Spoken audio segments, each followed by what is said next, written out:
We are headed for uncertain times. We are in uncertain times right now, but I'm going to tell you how you should be navigating those times, whether you're looking to purchase a home or do something else that you have in your mind that you're endeavoring to accomplish. So with where we're at right now, a lot of people have their eyes focused on what's going on in Washington, maybe at the White House, or what's going on at Congress. Maybe you're looking at what's going on around the world with the wars that are happening, or the tensions or the conflicts that are rising. Maybe you're looking at the trade war with all of the tariffs that are being charged on other countries and the tariffs that are being charged on us in retaliation in this country. So there's a lot of things that have people on edge, not knowing, are we about to go into a huge recession? Are we about to go into a depression? What's happening in the world, and how should I move and operate? So it's my belief that regardless of how far you look back, we have always been in uncertain times. There were some times where you thought the future looked bright, and maybe it did turn out to be bright, but there are other times where you thought the future looked bright, and then something like COVID pops up, or something like the dot-com bubble. Like, these uncertain times never give you warning that, hey, in 3 years, we're going to be in a recession. In 4 years, this thing's going to be happening. We just happen to be in them. It's oftentimes not until we look back that it's like, oh, things were actually, not going very well at this period of time. We're living in it right now. And so what I want to say to you is, one, make sure that you are continuing to move forward in the direction that you are endeavoring to go, the direction that God has placed on your heart for you to continue to move in throughout these times that we're heading in. And the reason is because there is going to be, in my opinion, nothing great for you to gain by playing it safe or keeping everything close to the chest, because you don't know what's going to happen tomorrow or the day after tomorrow. Some of the greatest fortunes that have been made in the history of this country or made during periods of depression, or made during periods of recession, or made during periods where people took advantage of opportunities during times when other people were playing it safe or playing it scared. That's when people who decided to put their big boots on and go out and make things happen ended up making a fortune, ended up changing the course of their lives, but also changing the course of other people's lives and the products that they created and the businesses that they started. So what I really want to encourage you to do, whether you're endeavoring to get into real estate or not, is to not neglect that business idea that you have, that you want to accomplish. Don't neglect whatever it is that you're wanting to do. Don't put those things off to the side just because you don't know what's going to happen tomorrow. You don't know what's going to happen throughout the remainder of this year. You're thinking, oh man, life is about to get a lot more expensive. It may get a lot more expensive, but the key to you making it through whatever we're about to go through, if it's anything that we are about to go through, is going to be you charging forward with whatever it is that God's putting in your heart for you to move forward with, because that might be the very key to providing for whatever it is that you're going to need, as well as having excess to provide for other people as well, and helping them get a hand up in the things that they need as well. So that's where I wanted to start this thing with. But moving on from there, what I believe is a really solid place for those of you who are investors, those of you who are looking for safe places to store money and store cash, it's my belief that the best place for you to put that in is real estate. Look at the history of the real estate market in this country. You can go back 60 plus years. You look at one area where real estate prices, home prices, took a huge hit as a result of a recession, and that's 2008. That seems to be the point where everyone likes to focus on when anyone talks about how strong the real estate market is, how resilient the real estate market is. They say, oh, but what about 2008? And I like to respond, okay, name another point throughout the last 60 plus years that we had another 2008. And you can't name one, because the real estate market is very resilient. '08 was largely caused by bad mortgages being written, and that, toppled on to, the mortgage industry and the real estate industry kind of go hand in hand. So you had a lot of bad loans that were written, a lot of homes that were sold to individuals that should not have been purchasing those homes because they did not have an ability to repay the mortgage on those homes. And so there was a lot that happened in '08, which made it a anomaly. I'll say it made it an outlier, but that's not the norm for the real estate market. Because if you look at the history of the real estate market, you look at the dot-com bubble back in the early 2000s. You look at the pandemic. I don't know why I was drawing a blank right now, but the pandemic that we had more recently. You look at even recessions that we had in the 80s and the 90s.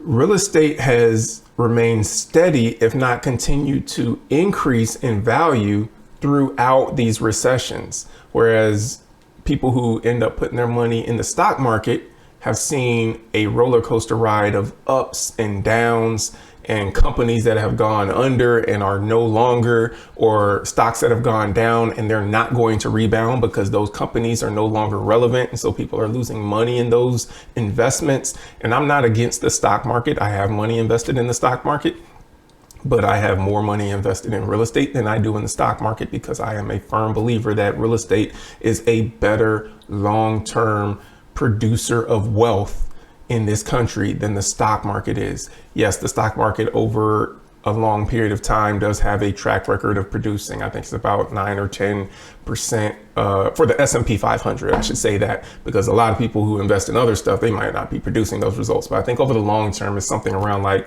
9% or 10% that's your average, that the S&P is averaging over, the history of the S&P 500, that benchmark has been in place. But that's not, in my opinion, a roller coaster ride that I'm wanting to take. You have to have the stomach to be able to see, oh, I've got $100,000 invested in the stock market. And then all of a sudden we go through a period of recession and you've got $40,000 invested in the stock market, or $60,000 because you just took a $40,000 hit. And so those are the kind of, things that you have to be able to stomach, or maybe you're constantly paying attention to things in the stock market because you're looking at companies that you're invested in and you're like, okay, if I'm invested in this company, then what is it doing and everything? And that stuff can cause a lot of anxiety for people because you don't know what the companies are doing. You're looking at the industries, you're looking at what's happening in the world and the effect that that's going to have on the companies that you're invested in and what your next investment should be. And there's a lot of stuff you have to pay attention to, which is why if you do invest in stocks, one good bit of advice that I've heard, but I also believe to be true, is that you should just, once you make your investment decision, put the money there, don't look at it anymore. Focus on what's next, because you'll drive yourself crazy constantly going back and looking at, am I losing money? Am I making money? Should I sell? Should I buy more? All of that stuff. Just buy and then go on to the next thing. Should you continue to invest in that, or should you look at other opportunities that are out there? Getting a little sidetracked, but bringing it back to real estate.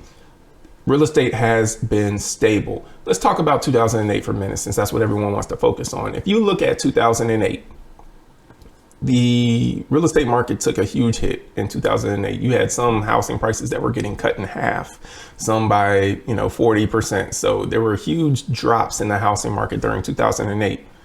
If you kept a home in 2008, let's say you bought a home in 2006, 2007, before the values dropped, and now that home that you bought for, let's say, $200,000 is now worth $100,000. But if you kept that home and until today, or even until 5 years ago in 2020, that home would have, in all likelihood, more than doubled in value from when you purchased it.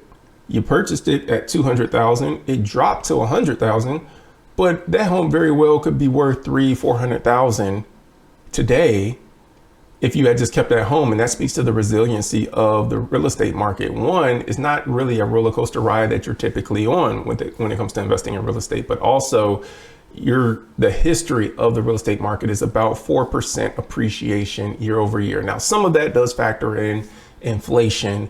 However, it's still a great hedge to have against inflation, because as inflation picks up, you want your money to be invested in an asset that is also picking up and increasing in value.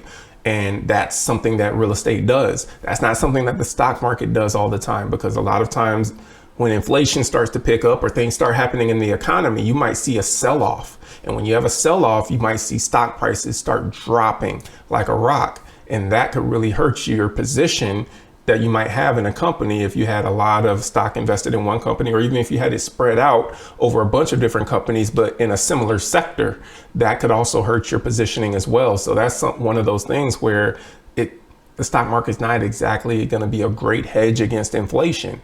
But when you look at real estate is a really good hedge against inflation. For one, it's a necessity. Everybody needs some place to live, whether you're owning or renting. But if you're an owner, you are in a more powerful position, because regardless of the taxes, the maintenance, the upkeep, you also can receive rent for the individuals that will be living in your property. And that is something that is huge to be able to take advantage of, in addition to the appreciation gain from the increase in the property value as well. So that is something that is going to be key in determining where you should make your next move as we continue in this time of uncertainty and move toward more uncertainty, because again, there hasn't been any time where anyone was certain of anything that was going to happen.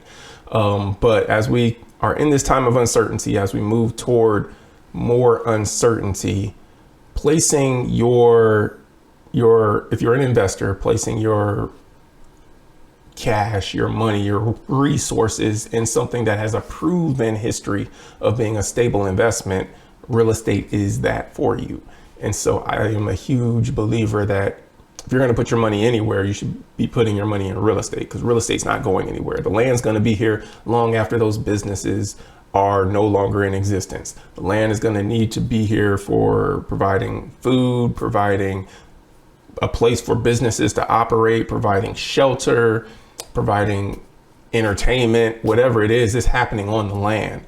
And so land is going to have value, and that value is going to continue to increase. But aside from real estate, the other thing that you should do, again, the two things I'm mentioning throughout this podcast, the thing that I started with is whatever it is that God has placed in your heart, whatever it is that you feel you should be starting, whether it's a business or writing that book or writing that song or doing whatever it is that you feel so passionately strong about, that's what you should be making your move on. Don't let the current environment dictate whether or not you do something that God's placed in your heart. This could be the very environment in which you will actually find success greater than what you will find in any other environment, simply because it's a tough time for you to be branching out and going to do whatever it is you want to do. There are a lot of people that are losing jobs out there right now. There are a lot of people that are hurting right now financially. There are a lot of people that are scared right now, and they're dictating their lives and operating around that fear. But if you're the individual that says, you know what, I'm not going to allow fear to drive my decision making. I'm going to step out and I'm going to start this business that I know can serve people at a really high level. That could be the game changer that you need to catapult you into another level. And so those two things that I want to leave you with: one, whatever God has put in your heart, the thing that you feel like you should really be investing your time, your energy, your money, your attention into, pour yourself into that thing. And then the second thing, if you're an investor, if you're not an investor, if you've just looking for a place to where you believe I can put my money, it'll be safe and it'll continue to grow at a steady appreciation rate, real estate is your play. It's going to be better than putting it in the bank, which is going to give you pennies for every dollar that you put in there. Not even pennies for every dollar, pennies for every like $1,000 that you put in there. And it's also going to be less volatile than the stock market. And you don't have to worry about it going out of business, because regardless of what happens in the economy, if you put your money in purchasing a house and the economy, just completely tanks, you still have a house and the land that you bought it on.